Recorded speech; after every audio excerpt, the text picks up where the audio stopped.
All right, so moving on to the final segment, we're going to pivot over here to the world of wrestling inside the WWE world, and I'll be sharing my WWE Crown Jewel PLE prediction. So, as I record this segment, there are a total of four matches on the card.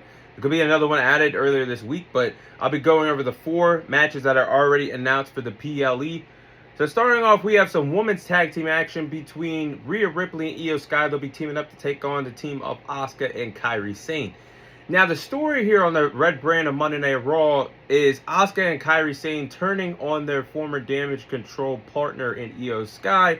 A lot of tension and miscommunication is the reason why Asuka and Kairi Sane have turned their back on Io Sky. They don't have the same thoughts. They don't have the same vision anymore. And it seemed like they have had enough of Io Sky. So Io Sky has been kicked to the curb. And meanwhile, the well-documented friendship between Rhea Ripley and Io Sky has been well-documented, even though Rhea Ripley has never defeated Io Sky in one-on-one competition in her WWE career. But they do respect each other. And if you respect each other with the friendship that they've built, going up against a common enemy, that's why we're getting this tag team match at the Crown Jewel card. I think this could be a really good tag team match.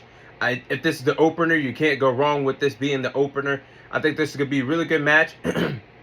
Should see some good wrestling, a lot of high-flying spots, some near falls, great sequences, probably a lot of reversals, near fall spots. But I'm going to go with the team of Rhea Ripley and Io Sky to defeat Asuka and Kairi Sane in tag team action.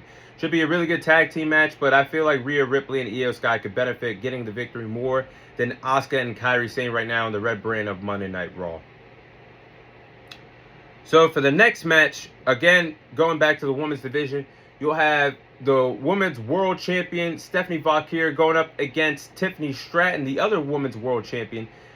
Champion versus champion match for the women's Crown Jewel championship being up for grabs. Now, this match is 2 women's world champions representing their respective brands. Stephanie Valkyrie on Monday Night Raw, Tiffany Stratton on the blue brand of Friday Night SmackDown. Both of these women are going to be the future of the women's division. Both of them have a lot to offer for this women's division moving forward. Once some big names like Charlotte Flair and Becky Lynch and Bayley move away and move away from in-ring action, it's going to be women like Tiffany Stratton and Stephanie Valkyrie that step up and bring relevance to the women's division. But both have had a really good calendar year 2025. Tiffany Stratton and Stephanie Valkyrie have been pushed properly in the calendar year 2025.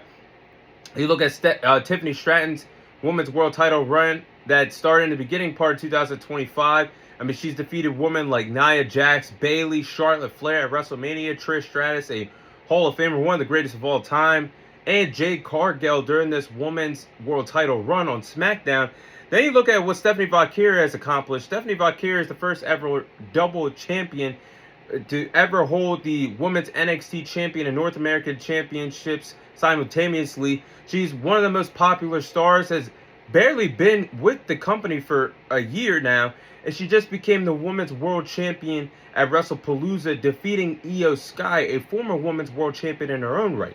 So Stephanie Valkyrie and Tiffany Stratton are both viewed as top-tier talent in the women's division. Both pushed properly, will be the future of this division. I think the build-up has been lackluster. I mean, both are baby faces, but I think they'll make up for it in the ring at Crown Jewel. I'm going to go with Stephanie Valkyrie to win this match. I think this is going to be a really good match, but in terms of which champion needs to win more, it would have to be Stephanie Valkyrie, because all the names that I just mentioned for Tiffany Stratton's World Championship reign, she loses the match, she's not going to be hurt by this at all. Meanwhile, for Stephanie Valkyrie, you got the hot hand. She's the most over star in the women's division right now, other than Rhea Ripley. I think Stephanie Valkyrie needs to win more. It would mean more for Stephanie to get the win rather than Tiffany get the win. It would really establish Stephanie Valkyrie as a true dominant women's world champion. Tiffany Stratton is as well, but the hand Stephanie Valkyrie lost after winning the title just a month ago just doesn't sit right to me. So booking, I think Stephanie Valkyrie, she could win this match and become the Women's Crown Jewel champion for the calendar year 2025. That would go a big way for her being viewed as a legitimate world champion in the WWE. So I'm going to go with Stephanie Valkyrie to defeat Tiffany Stratton here. Next match, we're getting it one more time. John Cena versus AJ Styles. Thank you, John Cena, for forcing the WWE to give us this match one more time between John Cena and AJ Styles. The amount of appearances that Cena had left and how the retirement tour has gone thus far, it didn't look like John Cena versus AJ Styles was in the plans for the retirement tour. But we're getting it, and I'm thankful for Cena and Styles to forcing the WWE's hand to give us this match at Crown Jewel. Now, John Cena and AJ Styles have a rich history with each other. The face that runs the place, the face of TNA once upon a time ago, AJ Styles, the face of WWE, John Cena. They matched up against each other 4 times in singles competition. The series is tied 2-2. My favorite matches out of the 4 matches that we've seen between these 2 respective legends and Hall of Famers, John Cena versus AJ Styles of Money in the Bank 2016 was a classic, but the best one was the Royal Rumble between John Cena and AJ Styles for the WWE title. Instant classic. That match, they never left the damn wrestling ring.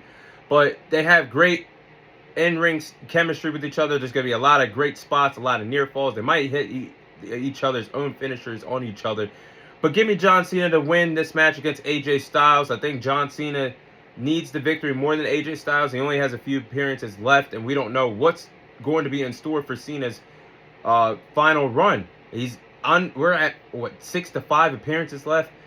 I think John Cena deserves to defeat one of his greatest rivals in AJ Styles one more time to put that chapter behind him and be up on AJ Styles to close this chapter of his career 3-2. I think it makes sense for John Cena to win this match against AJ Styles at Crown Jewel. And is what this match looks like. This is going to be the main event of Crown Jewel. The World Heavyweight Champion Seth Rollins representing Raw, taking on the WWE Champion representing SmackDown, Cody Rhodes, and a champion versus champion match for the Men's Crown Jewel Championship.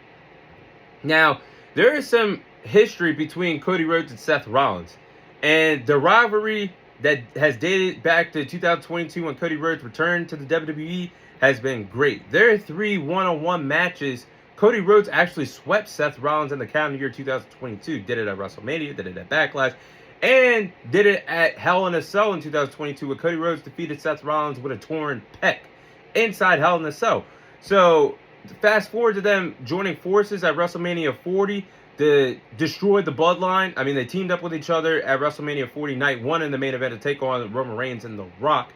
Instant classic tag team match. But then Night 2, Seth Rollins, literally a broken, beaten down Seth Rollins, who already lost his World Heavyweight title, assisted Cody Rhodes to finish his story, defeating Roman Reigns. Now you fast forward to 2025, Seth Rollins has cut the promos and built up this match saying that he never liked Cody Rhodes. They were never friends. And it was always about taking out a common enemy in Roman Reigns and the Bloodline. That's what it was all about in Seth Rollins' eyes. So this is going to be a great, compelling match. The wrestling is going to be good. A lot of spots, a lot of near falls. They have great wrestling chemistry with each other. I think Seth Rollins needs this win. He's going to defeat Cody Rhodes. He needs to look strong. He needs to finally defeat Cody Rhodes in one-on-one competition. And I think he's going to get some outside interference by guys like Bronson Reed and Braun Breaker, a part of his faction. And I honestly think with Seth Rollins defeating Cody Rhodes, we're going to end up in a War Games match at Survivor Series with Seth Rollins' team taking on Cody Rhodes' team in a War Games 5-on-5 match at Survivor Series in San Diego, California. I think that's the road that we're leading to for Survivor Series. But that is my WWE Crown Jewel PLE predictions. That is all the time I have for you guys today. Thank you guys for watching. Thank you guys for listening. This is your host, Thomas Tyree, signing off. And I'll see you guys on next week's episode.